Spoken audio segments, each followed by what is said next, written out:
Hello, and welcome to my channel. Thank you so much for taking time out of your busy day to stop by and check me out.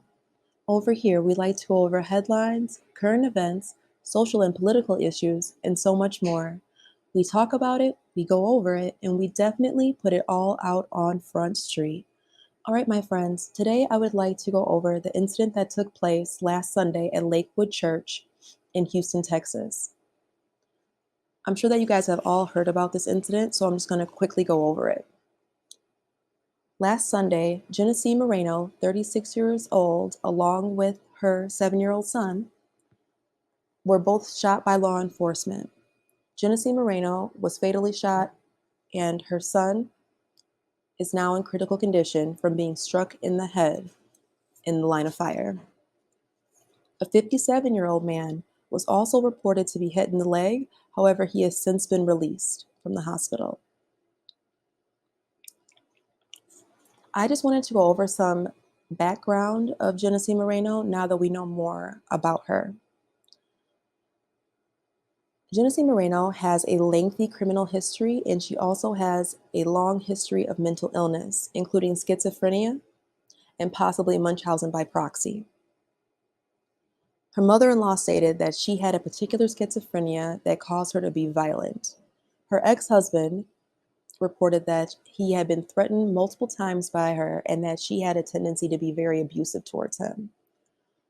Her neighbors reported that harassment had been going on for the past 4 years and that she even taunted some of the neighbors' grandchildren. One of her neighbors reported that she had filed a police report in July of 2022 when Moreno allegedly pulled a weapon out on her, but Moreno was never arrested. Her ex-husband also reported that he was afraid that Moreno would actually harm his son because he loved his son more than anything in the world, and that would be the ultimate way to get back at him. Before the divorce, her husband actually won custody in Harris County, but lost custody after the divorce was finalized in 2022. Her husband is now currently incarcerated in Florida for failure to register as an SO. Moreno's son reportedly has special needs, and her ex-husband claimed that Moreno did not demonstrate any attachment to the child and that she simply referred to him as the boy instead of his true name. And he also reported that she did not make eye contact with him whatsoever. CPS had investigated the family several times and found that Moreno has a history of erratic, paranoid stalking behavior, and that she was diagnosed, like I said before, with Munchausen by proxy, and that she stored a loaded weapon in her then 3-year-old's diaper bag. Her ex-mother-in-law had a lot to say about the situation, and she says that it has nothing to do with Judaism or Islam, and that this is the case of untreated schizophrenia that has unfortunately come to a head and has ended in tragedy.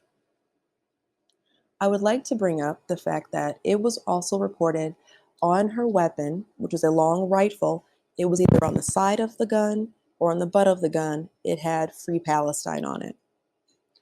That is important because her ex's family and her ex mother-in-law, she's actually a rabbi, they are Jewish. They were going through a really hard time.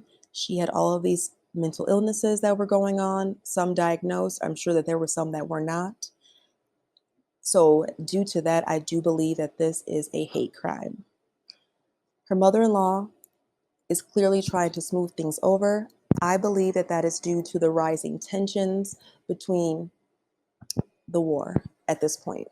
So that is just my personal opinion about the motive behind it. I think that this was just one of those things where they thought that by getting back at a church, by getting back at Christians, by getting back at a certain group of people, that they would feel, I guess, fulfilled. I don't really know how to really put that into words. Another aspect that I would like to bring up, even though I really don't feel like it has any bearing on the incident, but a lot of people have been saying that Genesse Moreno is a trans woman. I'm not sure if she's trans. I have heard very conflicting reports about her being trans. A lot of right-wing media that I check out was also reporting that she's trans and that now there's this whole onslaught of these trans incidents that are happening and that there are manifestos and things like that. I don't know about any of that stuff. And honestly, I don't really care to know about any of that. That to me seems very secondary. We are talking about mental health issues here, and we are talking about people, no matter their age, race, history, anything like that.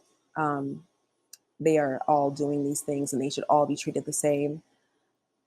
I really hope that her son is okay. It sounds like he went through a lot of really, really, really bad things prior to the incident even happening. He has special needs. His father was a SO. His mother clearly was abusive and had severe and persistent mental illness. All right, my friends, that's all that I have. It's a very, very sad, sad case.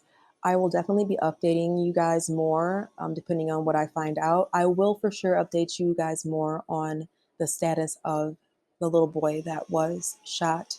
Very, very sad, very sad. It is a blessing that he's even still alive from being shot in the head. All right, my friends, that's all I have for you guys today. Thank you so much for spending time with me today, and I'll talk to you later. Bye.